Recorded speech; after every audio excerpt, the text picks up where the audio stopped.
ദൈവത്തിന് മഹത്വം. നമ്മുടെ പ്രതിദിന ആഹാരം നവംബർ 18. ചിന്തകളും പ്രാർത്ഥനകളും.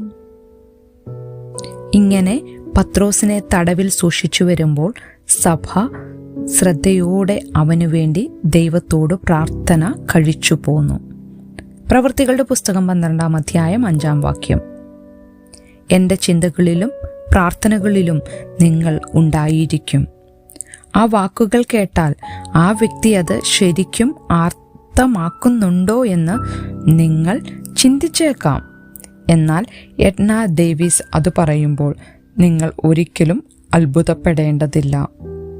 ആ ചെറിയ പട്ടണത്തിലെ എല്ലാവർക്കും മിസ് എഡ്നയുടെ മഞ്ഞ എഴുത്തുപാടിൻ്റെ ഓരോ പേജിലും പേരുകൾ നിറഞ്ഞിരിക്കുകയാണെന്ന് അറിയാം. എല്ലാ ദിവസവും അതിരാവിലെ വൃദ്ധയായ സ്ത്രീ ദൈവത്തോട് ഉറക്കെ പ്രാർത്ഥിച്ചു.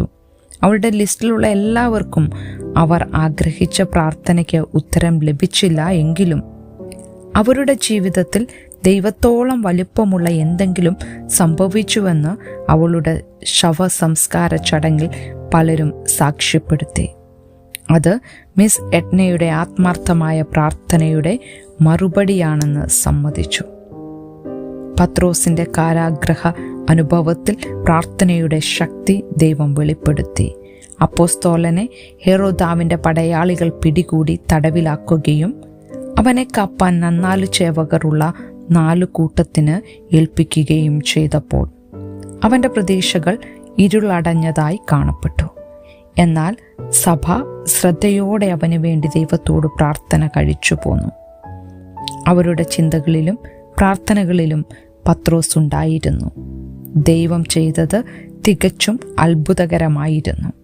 കാരാഗൃഹത്തിൽ ഒരു ദൂതൻ പത്രോസിനു പ്രത്യക്ഷനായി അവനെ ചങ്ങലകളിൽ നിന്ന് മോചിപ്പിക്കുകയും കാരാഗ്രഹ വാതിലുകൾക്കപ്പുറം സുരക്ഷിതത്വത്തിലേക്ക് നയിക്കുകയും ചെയ്തു.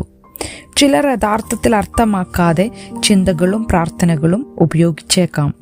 എന്നാൽ നമ്മുടെ പിതാവ് നമ്മുടെ ചിന്തകൾ അറിയുന്നു, നമ്മുടെ പ്രാർത്ഥനകൾ ശ്രദ്ധിക്കുന്നു. അവൻ്റെ പൂർണ്ണമായ ഇഷ്ടപ്രകാരം നമുക്ക് വേണ്ടി പ്രവർത്തിക്കുന്നു. മഹാനും ശക്തനുമായ ദൈവത്തെ നാം സേവിക്കുമ്പോൾ മറ്റുള്ളവർക്ക് വേണ്ടി പ്രാർത്ഥിക്കുകയും പ്രാർത്ഥന സ്വീകരിക്കുകയും ചെയ്യുന്നത് ചെറിയ കാര്യമല്ല.